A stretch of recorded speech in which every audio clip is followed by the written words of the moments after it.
En esta actividad vamos a trabajar con los conjuntos U, A y B que se ven a continuación. En el apartado A vamos a tener que escribir a los conjuntos U y A por extensión. En cambio el B lo vamos a tener que escribir por comprensión.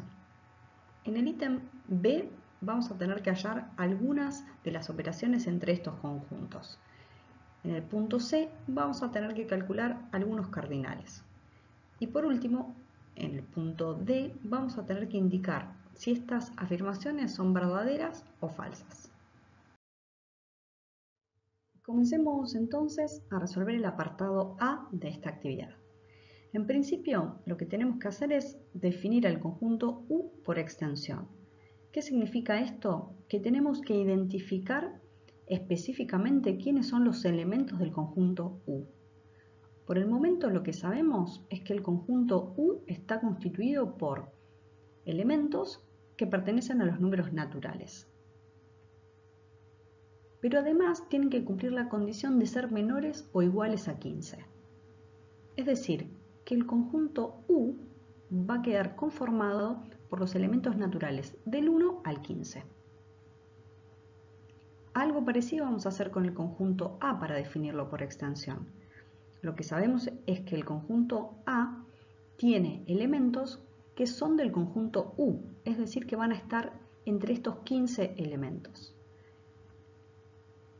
Y además tienen que cumplir la condición de que sean divisores de 16.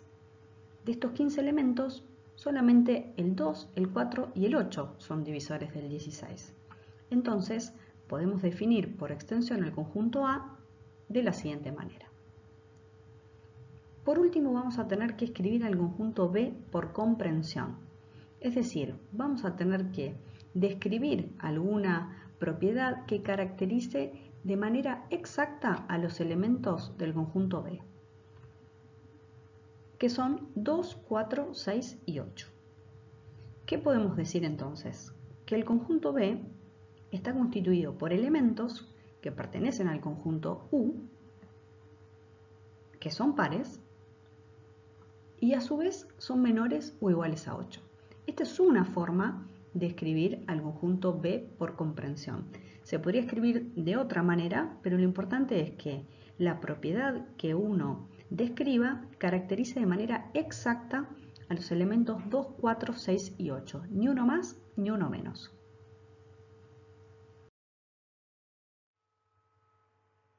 A continuación vamos a resolver las operaciones entre conjuntos que nos propone el apartado B. Dejamos en el margen superior apuntados los conjuntos U, A y B, escritos por extensión, y también vamos a realizar un diagrama de Venn que siempre es de mucha utilidad para resolver operaciones entre conjuntos. Ubicamos el conjunto universal con todos sus elementos, el conjunto A y el conjunto B. Vamos a resolver entonces la primera de las operaciones, que es A unión B. El resultado de esta operación va a ser un nuevo conjunto que tiene que tener por elementos todos los elementos del conjunto A, y a esos elementos le tenemos que agregar todos los elementos del conjunto B.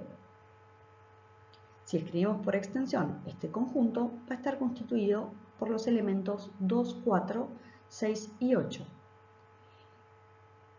Estos elementos son exactamente los mismos elementos que los del conjunto B. Es decir, que la unión entre A y B es exactamente el conjunto B. Y esto tiene sentido en este caso particular porque A es un subconjunto de B, cosa que podemos observar con claridad en el diagrama de Venn.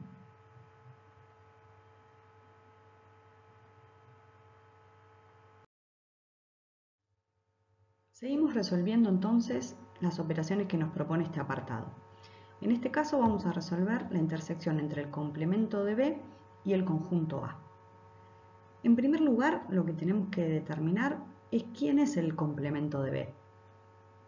Lo vamos a pensar entonces como la resta entre el conjunto U y el conjunto B. Gráficamente lo que vamos a observar es que a los elementos del conjunto U le vamos a tener que restar los elementos del conjunto B.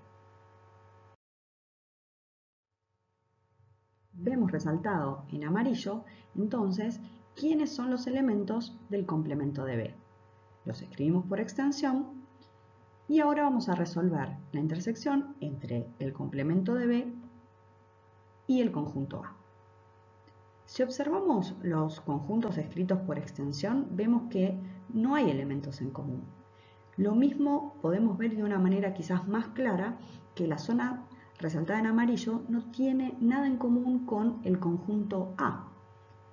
Lo que deducimos entonces es que la intersección entre estos dos conjuntos es el conjunto vacío.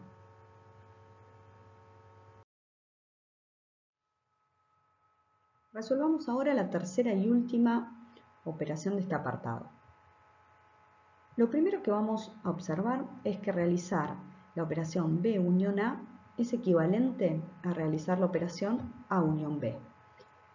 ¿Por qué podemos hacer esto? Porque la operación unión es una operación conmutativa. Y esto nos va a servir porque en la primera de las resoluciones de este apartado ya calculamos A unión B. Vimos que A unión B es exactamente el conjunto B. Ahora bien, resolver U menos B es equivalente a encontrar el complemento de B.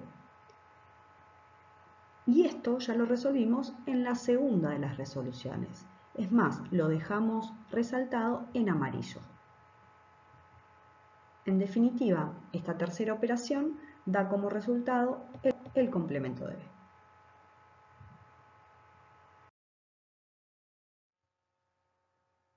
Pasamos al apartado C. En este apartado tenemos que determinar los cardinales de los siguientes conjuntos. Vemos que el conjunto B tiene 4 elementos, es decir que su cardinal es 4. El conjunto B unión A también tiene 4 elementos, por lo tanto, también su cardinal va a ser 4. La intersección entre el complemento de B y el conjunto A es el conjunto vacío. El conjunto vacío no tiene elementos, por lo tanto, su cardinal es 0.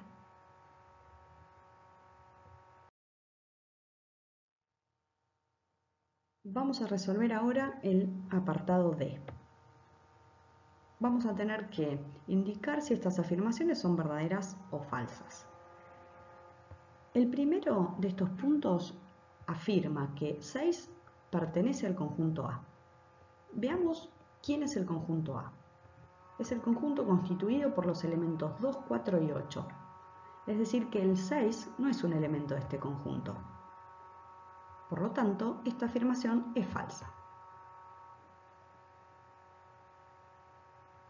La segunda afirmación dice que la intersección entre los conjuntos A y B es el conjunto vacío. Observemos el diagrama.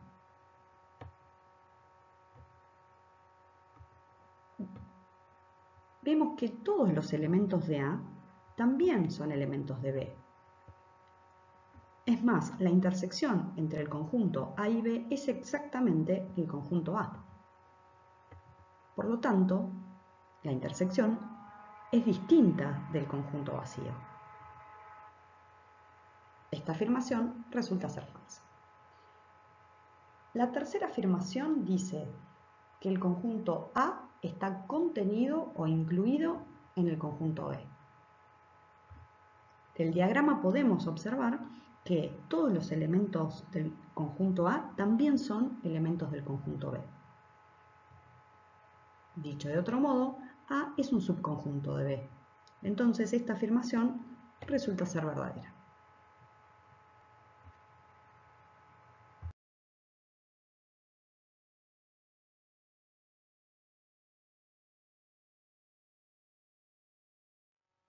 El punto 4 afirma que si hacemos la unión entre los conjuntos A y B, vamos a obtener por resultado el conjunto universal. Lo que tenemos que ver es si todos los elementos del conjunto universal son también elementos de la unión entre los conjuntos A y B. Vemos en el diagrama todos los elementos del conjunto U. ¿Y quiénes son los elementos del conjunto A unión B? son exactamente los elementos del conjunto B. Es decir, que hay un montón de elementos del conjunto U, que resaltamos en amarillo, que no son elementos de la unión de los conjuntos A y B. Por lo tanto, vamos a decir que esta afirmación es falsa. En este último punto, leemos que el número 4 está contenido en el conjunto A. El conjunto A está constituido por los elementos 2, 4 y 8, pero eso no quiere decir que el número 4 está contenido en el conjunto A. Esta afirmación es falsa porque la simbología utilizada es incorrecta. Vamos a utilizar el símbolo de contención cuando estemos comparando conjuntos. El 4 no es un conjunto, es un elemento. En todo caso, lo que podríamos decir, como el 4 es un elemento del conjunto A, podríamos decir entonces que 4 pertenece al conjunto A, pero no que está contenido.